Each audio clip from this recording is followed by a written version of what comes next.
شکریہ سر۔ سر، ہم اہل سنت کی جتنی بھی مراجع دیکھ لیں، جو احادیث کی کتب ہے اور ائمہ کرام کی جو جتنی بھی کتب ہے، اگر ہم احادیث کی کتب میں جائیں نا تو مطلب صحیح بخاری، صحیح مسلم اور جتنی بھی صحاح ستہ یا آپ کہہ سکتے ہیں کہ کتب ستہ ہیں، ان میں روایات ہے رسول اللہ صلی اللہ علیہ وسلم کے مطلب متعلق، اور ان سے جو روایات ملی ہے ہمیں زیادہ سے زیادہ مطلب کہہ سکتے ہیں حضرت ابو ہریرہ رضی اللہ تعالیٰ عنہ نے ان کے راوی ہے، اور ابن عمر ہے، عبداللہ ابن عباس ہے۔ تو آپ جتنی بھی آپ کے میں نے مطلب اہل شیعہ جو ہمارے مسلمان بھائی ہیں، ان کی احادیث کی جو کتب ہے، تو حضرت علی رضی اللہ عنہ کی روایت بہت محدود ہے، اور اہل بیت کی آپ بتا سکتے ہیں کہ مطلب کتنے روایات ہے حضرت علی رضی اللہ دیکھیں تعالیٰ عنہ نے روایت کی رسول اللہ سے، دیکھیں ہمارے ہاں جو اور طریقہ کار باقی چلا نا، ائمہ کرام مطلب اہل بیت؟ جی سر۔ جی ہمارے پاس جو احادیث ہیں سب ائمہ طاہرین علیہم السلام سے ہے، اور ان کی سب احادیث ہمارے لیے حجت ہیں۔ اور یہ جس طرح امام جعفر صادق علیہ السلام کی حدیث ہے، ان کے حدیث میں اور رسول پاک صلی اللہ علیہ وسلم کی حدیث میں کوئی فرق ہی نہیں ہے، کیونکہ دونوں معصوم ہیں اور دونوں اللہ کے علم کے خازن ہیں۔ البتہ جب آپ ایک تاریخ اسلام کی طرف جب جائیے تو حضرت امیر المؤمنین علیہ السلام رسول پاک صلی اللہ علیہ وسلم کے بعد جب مدینے میں تھے تو اغلب صحابہ نے ان کی طرف پشت کیا تھا۔ صحابہ ان کے پاس نہیں آتے تھے علم سیکھنے کے لیے، جیسے ان کی ڈیوٹی تھی کہ ان سے سیکھ لیں۔ اور جب ان کی حکومت بنی تو پھر ان کے خطبات ہوئے، اور وہ ایک قلیل عرصہ تھا، 4.5 سال، اور اس زمانے میں بہت سارے لوگوں نے ان کے خطبے سنے اور ان کے اعمال دیکھے اور ان سے دینی مسائل سیکھے۔ لیکن اس کے فوراً بعد کس کی حکومت آ گئی؟ معاویہ کی حکومت۔ اور معاویہ نے عراق میں جو گورنر اپنا تعین کیا وہ تھا زیاد ابن ابی، زیاد ابن ابی، جو اس نے کہا کہ یہ میرا بھائی ہے اور میرے والد نے اس کی ماں کے ساتھ زنا کیا ہے تو اس لیے میرا بھائی ہے۔ تو اس بے شرم نے بھی روایت قبول دیکھی کر ہے دی، جی ہاں، سر۔ اس نے بھی قبول کیا کہ جی ہاں اس نے کہا بادشاہت کے لیے کہ بالکل میری ماں نے بالکل۔ ابو سفیان کے ساتھ زنا کیا، اس لیے میں معاویہ کا بھائی ہوں۔ تو اس طرح وہ شاہی خاندان سے ملحق ہو گیا۔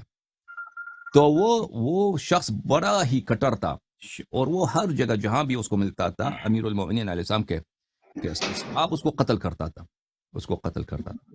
اور اس کے بعد یہی سلسلہ رہا۔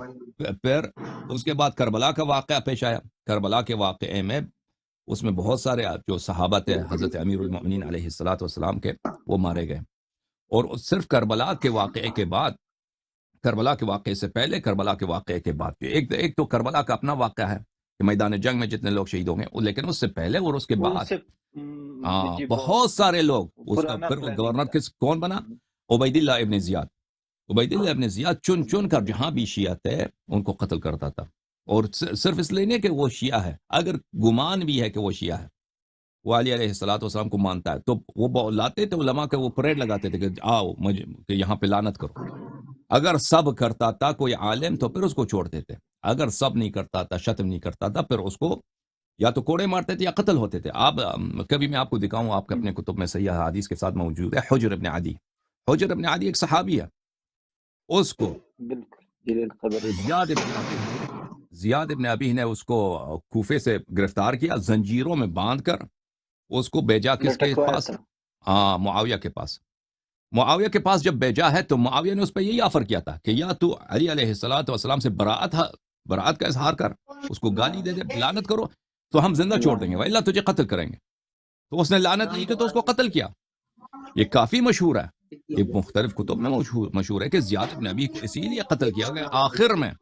آخر میں اس کو یہی آفر دیا گیا تھا کہ اگر آپ لعنت کریں تو ہم چھوڑ دیں گے۔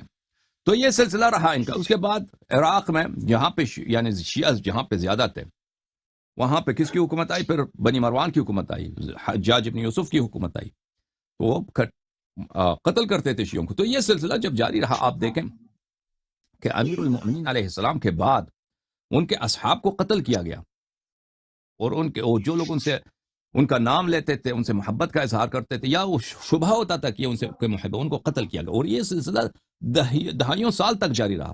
اب میں اس کا ایک تقارن کرتا ہوں۔ دیکھیں، اگر رسول پاک صلی اللہ علیہ وسلم کے بعد ان کے سب صحابہ شہید ہوتے، سب صحابہ کو کوئی ایسا پاور آ جاتا کہ سب صحابہ قتل ہو جائیں اور کسی کو ان کے نام لینے کی اجازت نہیں ہے، اور پھر صحابہ کے بعد دوسری جو نسل ان کو بھی قتل کیا جاتا.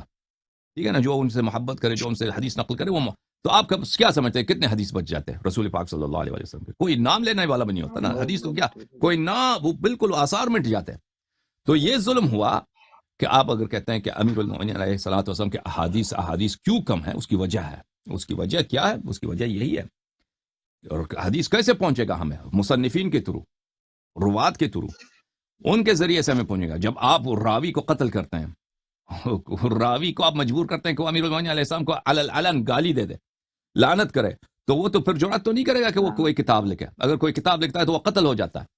تو اس لیے روات کی روایتیں اس لیے کم ہیں امیر المومنین علیہ السلام سے, امام حسن علیہ السلام, امام حسین علیہ السلام سے. کیونکہ بنی امیہ نے جو حکومت کی 130 سال تک, معاف کیجیے گا 90 سال تک, سنہ 40 سے معاویہ کی حکومت شروع ہوئی ہے, سنہ 132 میں ان کی حکومت ختم ہو گئی بنی امیہ کی. ان سالوں میں عجیب شدید ترین سینسرشپ تھا. کس پر کہ کوئی امیر المومنین علیہ السلام کا نام نہ لے, ان کو بلکہ گالی دیا جائے, ان کی حدیث نقل نہ کیا جائے.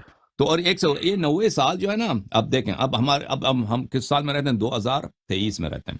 اب پہلے 90 سال پیچھے چلے جائیں. 90 سال پہ بنتا ہے تقریباً 1930. 1930. اب 1930 کا کوئی شخص ہمارے زمانے میں زندہ نہیں ہے. 90 سال پہلے بعد وہاں پہ کیا ہوتا تھا, کیا ہوا؟ اب دیکھیں 1930 سے اب تک کتنے نسلیں آئی ہیں. ایک نسل نہیں آیا, 2 4-5 نسلیں آئی ہیں. ہر 20 سال کے بعد نسل چینج ہوتا ہے. کتنے جنریشنز آئے؟ اگر 3-4-5 جنریشنز آتے ہیں, اس پہ پابندی ہے کہ آپ اس شخص کا نام نہ لیں, اس کی برائی بیان کریں, اس کو لعنت دیں. بالخصوص علماء پہ یہ پابندی ہے. تو پھر لازمی بات ہے کہ حدیث کم نقل ہوگی. شکریہ شیخ صاحب. اوکے میرے بھائی, بہت مہربانی آپ کی. بہت سارے لوگ منتظر ہیں. نور بھائی بہت استفادہ کیا آپ سے. اللہ تعالیٰ آپ کو جزائے خیر. تھینک یو میرے بھائی, آپ کا تھینک یو. شکریہ. یا بہت مہربانی. السلام علیکم. السلام. اللہ تعالیٰ آپ کو جزائے خیر دے. بہت مہربانی. تھینک یو میرے بھائی, آپ کے سوالوں کا بہت کچھ ہم نے